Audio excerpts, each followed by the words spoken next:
In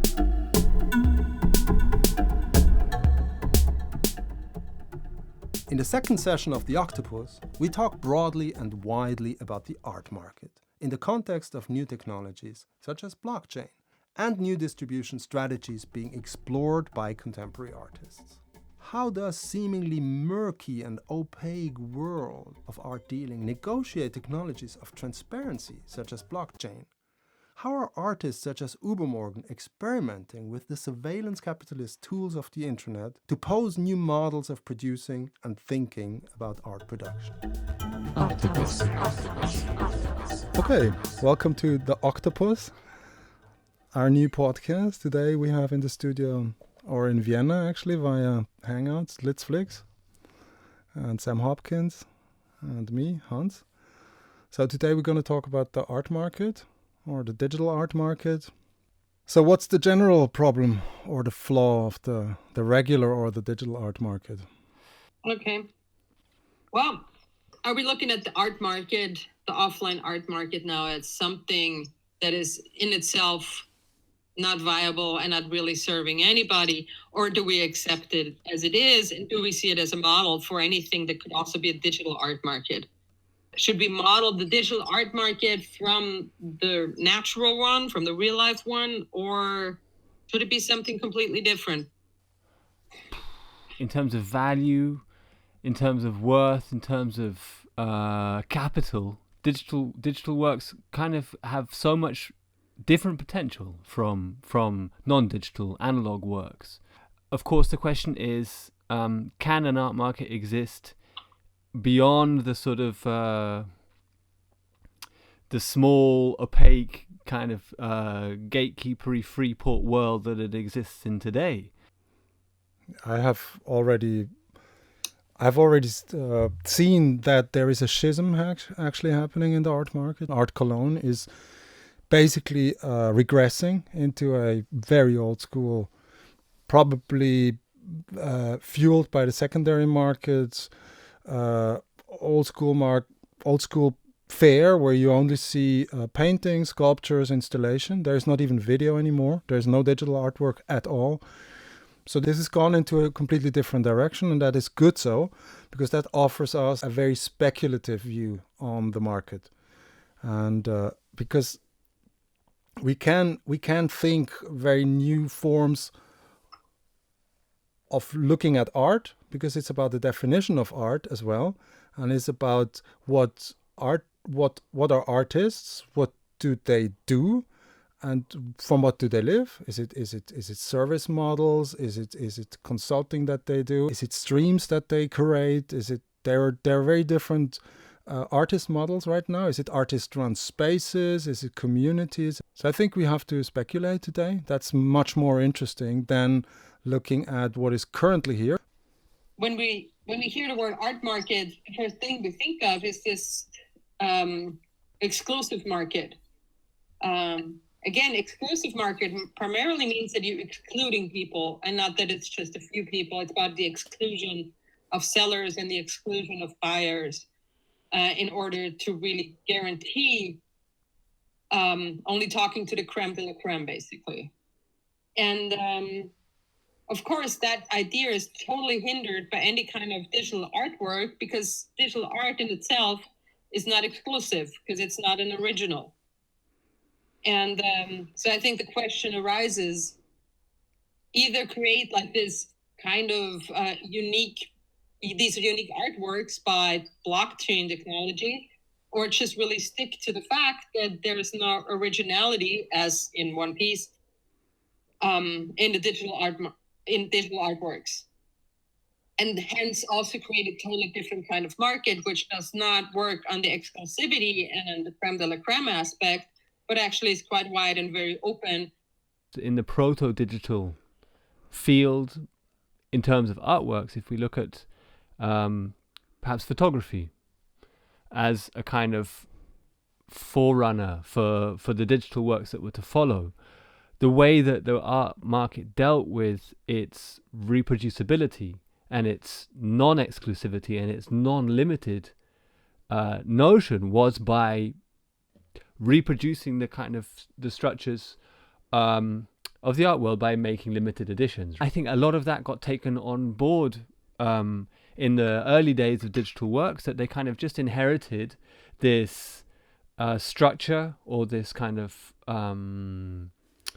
practice of the art market, that they would limit their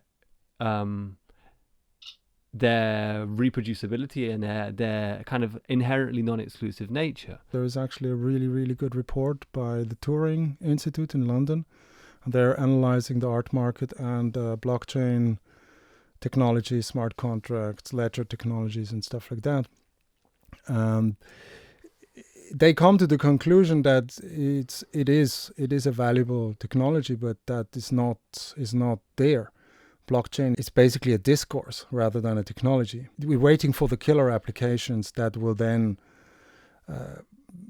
enable us to really use blockchain technologies or blockchain-related technologies. There is so much disinterest in a way, or is so not opportune for the current art market, which has very clear, very, very opaque structures. It's so clear that they are not interested in transparency, for example, which is with blockchain ledger technologies is pure transparency. So that's what they don't want. And as we know, the art market is fueled, and I think you mentioned that yesterday, that the art market has grown as fast and large or big or strong as ever since the financial crisis 2008. And that tells us that investor capital resources are being put into different places, for example, the art market. And then we have to ask why. Because we can evade taxes. And there's very, very hard gatekeeping, and you basically know what's going to happen. And that is an advantage. I would also like to talk a little bit about the history of how UBERMORGEN was experimenting with the art market, but I would like to play this ball over to Liz. Well, what comes to my mind first is a meeting that we once had at a gallery in the 90s. He kind of really wanted to do something, and it boiled down very quickly to basically the only thing really being talked about was originality and exclusivity. And all he was thinking about was not the content or the subject or the methodology, whatever that was happening within net art, but all that he was thinking about it was how to commercialize the stuff, how to originalize the stuff, and how to commodify the stuff. Which on one hand sounds really great, because in a way you can say, yeah, that's his job. I mean, he's not the artist, he's the gallerist. But on the other hand, the shortcoming of that way of thinking, what he was going for was just technically not realizable, just absolutely no way. And at the same time, I remember very well, like this intense, counter feeling that I would obviously get talking to somebody who was only focusing on the one and not on the open, on files just being non-original. So I find that very boring and not very futuristic, so to say. And also just really from a market perspective, if you want to really succeed in something, you have to create your own new market and not just play to a existing market. I'd like to pick up where you talked about, Liz, where you talked about the creating a new markets for yourself. It's always, with UBERMORGEN, it's always been about our own genre, maybe not a new one, but our own genre, our own market, and our own distribution. From the late 1990s on, we were constantly asked to show work in museums, galleries, etc. To be part of this art world, and also then by proxy in the art market, and the conflicts that existed that Liz also mentioned, for example, our copyleft issue, was a problem, because the galleries first they didn't ever understand that we're in it purely for the money, because we're artists. We're doing our own work anyway, so we're doing whatever, however you want to call it, but whatever we do it anyway. We transform it into a certain form or a commodity, and then they can sell it. But this is not fun for me. It was never fun. It was just about the money. So I completely agree with Liz. We have to create our own market. We have been thinking about that for years now. We have to create new genres, because if you create a new market, you will create a new form of art. You will create a new things. And for me, it goes way beyond creating new objects. This is over. I'm not interested anymore in objects. I'm not interested anymore in concepts and ideas. These new markets and the thinking of how to create, transform, communicate, position, it's in itself the product. So we are actually working on archival inventory projects that are being transformed and become their own existence.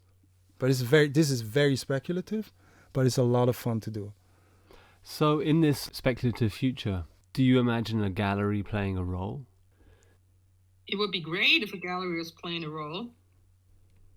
It might be a different role, though, than the one that they're used to. Because one part of the gallery is always kind of acting like as if they had the magic wand as to kind of make you important enough or relevant enough. Are you saying that they're kind of like a legitimizing structure? Yeah, but it's more than legitimizing, because legitimizing would still be something very rational in a way, because they are. Of course, they are legitimizing your existence as an artist in the art market, but it's something more ethereal. It's like they want to find you, like you're like a truffle that they find, like it's still raw and it's still covered in dirt, and then they wash it and cleanse it ever so carefully, and then they can present it, and then it becomes really, really expensive. They want to make you from like a fungus into a truffle. Yeah, but it makes economically sense, because the thing is, you have a group of collectors that are attached to the gallery. You have a young artist that they pick up. So what they will do is some of them are even their own collectors, so they will put back some of the works. They'll give the money to the artist, and then they go to their primary clients and they say, listen, I have something new. You can get it really cheap in the beginning. It's gonna rise and rise and rise. So you buy now. For that, they need to have a certain control over the artist, because it doesn't help them if the artist then a year later says, I'm not going to be an artist anymore, or I'm going to shoot myself. But that might be good. For us, it was really difficult, because the expectation is that UBERMORGEN represents a really radical position, even in digital art or net art. So what they wanted from us is they wanted this radical position. They wanted the benefit, the image transfer of the radical position. So they bought this, but what they got was not only the radical position as in the artworks, but they also got the radical position of Liz and me, which is represented in the artworks. There is no big difference between it. So that confused them, because usually it's a mannerism. Yeah, something like political art usually comes out of mannerism. That is kind of a way how people use politics as a vehicle. And now you sit here with Liz and me, and you feel that the radicality is actually also within the physical bodies and within the mind of these people, and you have to deal with it. If someone wants to have a physical object, I don't care. They can tell us. Actually, interesting, Liz, can you remember in the beginning, we asked the gallerist to tell us what he wants, because he knows his clients. We said, tell us what sizes, what colors, what dimensions, what topics, if you want. Tell us what you need. And we saw in the eyes of the gallerist that his whole world, his belief in art, completely disintegrated. Do you still see that as an artwork, or where is the artwork actually taking place? Do you still consider that thing that you're basically, that product? Is it a product or is it an artwork? Oh, it's all of it is artworks. For the thing to become a product, God, we would go around that very differently. I mean, we thought about that a few times, going a little bit into merchandise, which I'm still a fan of, but Hans doesn't like the idea because of how the product is being produced. But it's all artworks. It's produced differently, thought differently. It relates differently, and it totally doesn't matter if it's a website or a print in the end. People in theory and on the art market think about a lot, but I don't even see any kind of difference, not any whatsoever. I don't mind. It's just different medium. The content is still the same. And of course, you can sometimes produce something where you say like, oh, it comes across here real nicely, or that just really works. But that doesn't mean that the other thing is not an artwork. I don't even understand this kind of discussion. Yeah, I agree. Are you supposed to just agree? Is that okay? Like on an intellectual level? Yeah, no, it's really an intellectual faux pas. You never agree. No. Yeah, that is true. Only dumb people agree. Yeah, exactly. Yeah, the sheep that follow the lemmings. Hans, I think you said that very nicely. Like the market thrives on opacity. It thrives on people not knowing how it functions. It thrives on the gatekeepers. If we think about technologies such as blockchain, which are almost tyrannically transparent, and things like colored coins, so being able to track where money comes from, that's not good news for the art market. They don't want that money to be tracked. I mean, that's exactly why the art market's there. It feels to me like there are two completely different things coming into contact with one another. One is a small group of people that trade with this kind of medieval good, which they can control the value of, and another is a distributed and decentralized technology which can track and makes everything transparent. You feel like there's potential for a completely radically new art market, but what's going to happen to the old ones? So what they're going to do in the first step is they're going to use ledger technology for certification and for transactions. That's going to be really simple. I'm sure that's already being tried out or being done in a certain way, and I'm sure it's going to be established. It's just very useful. Yeah, but that's the first step, and then I completely agree. That's not going to happen. It's simply not going to happen on this way because there's no interest. There is another level that is interesting that Liz and me are currently working on a project with Artfinder, which is like a semi-professional artists to direct user client platform that sells paintings mainly. And we have been interested in statistical data. We wanted to actually get the data to find out what is being sold at between 2 and 3 o'clock in the afternoon in California on a Sunday afternoon. What colors, what sizes, etc. And then reverse engineer this and upload basically blue 50 by 40 centimeter landscapes, because that's what people buy. So it's like this supermarket principle. You put that at 11 to 12, you put the bananas next to the cashier because people buy lunch and they want a banana. It gets really interesting because what we can do now is we can cater, and Liz, that's really interesting actually, because now we can do what we wanted Fabio Paris Gallery to tell us. We can ask the users what they want by designing the interface and getting enough data from the user without directly asking them what you want, but by the user's surfing behavior, geolocation, other information, shopping stuff that we can legally or illegally get, and then from the data set we can create new things and we can put it out. And there's people who want merch, they want base caps or something with a logo on it, and other people want paintings, and other people just want a certificate with a work or a URL or other future applications that we don't know yet. But doing that is much more interesting, and especially in times like today where we have to refer back to POP, because it's an oversaturation of data. It's an oversaturation of information, art, anything, theory. We have to reverse to POP, and this is a perfect combination. So we can take our inventory, we can take contemporary trends and styles, and we can look for underground stuff that is going on, and we can put that together, and we can create something new, and we can even do that algorithmically. We can design a system that does that for us, and then, as far as we want to go, we can have human interaction. Yeah, if Liz wants to do that, or I want to interfere in the process, or refine, or something like that, then we can do that to the degree we want to do that. So I kind of formulated a near future speculation of how I imagine that our art, technology, ideas, models, concepts, theoretical stuff, particles, data can come together and can be applied to user preferences, and then maybe commodified or as a service, or whatever commercial application it has.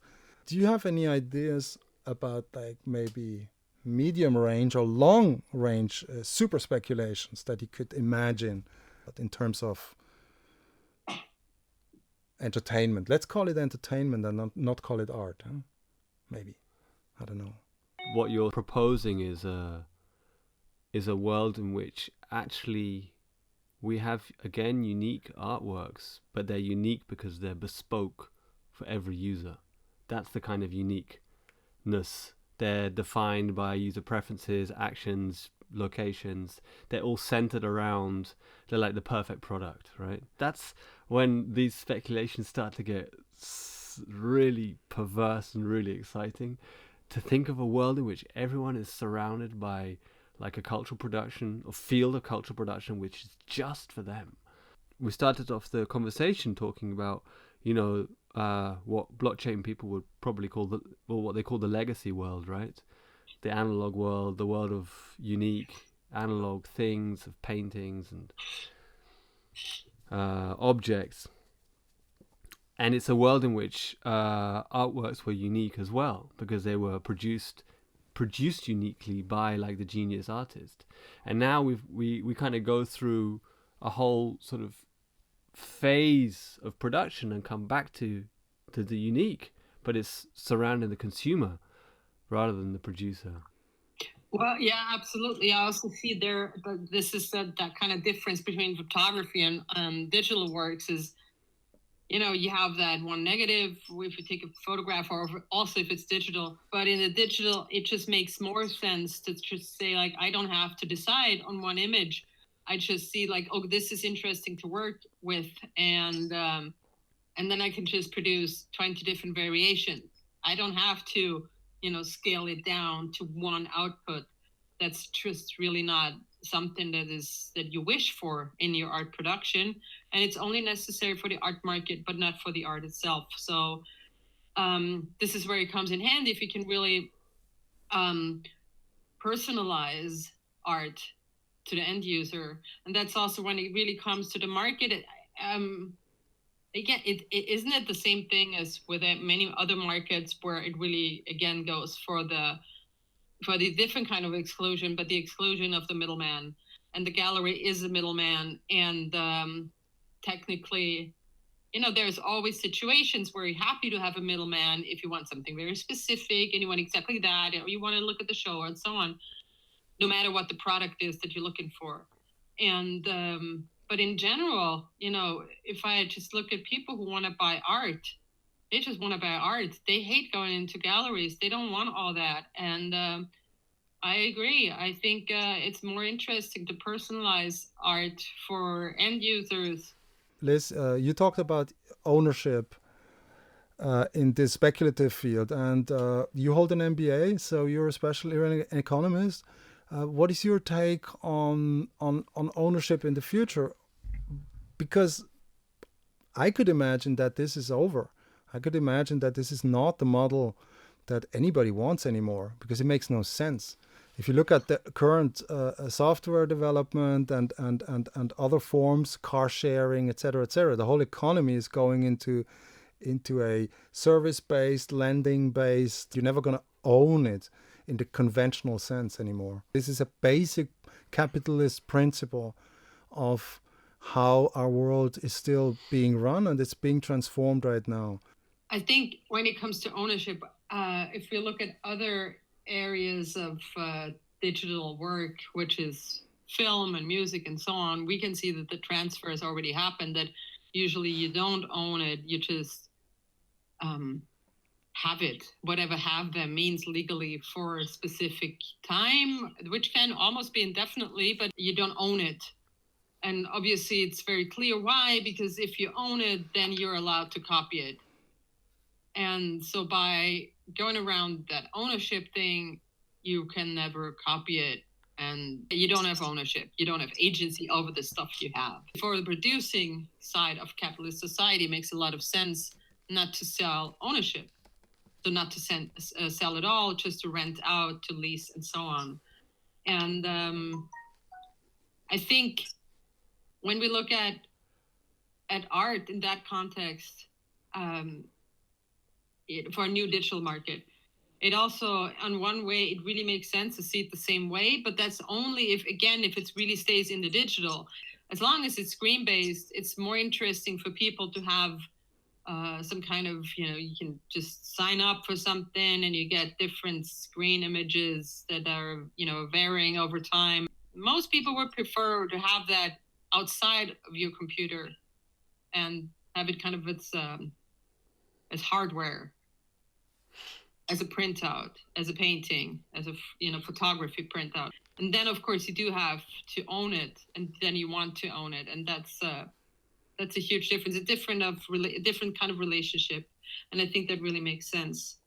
It reminds me of I was once having a pint in a British pub, and I went to the toilet, and this old man came in next to me and was like at the urinal, and he looked across and he said to me, "This is when you realize you don't buy beer, you just rent it."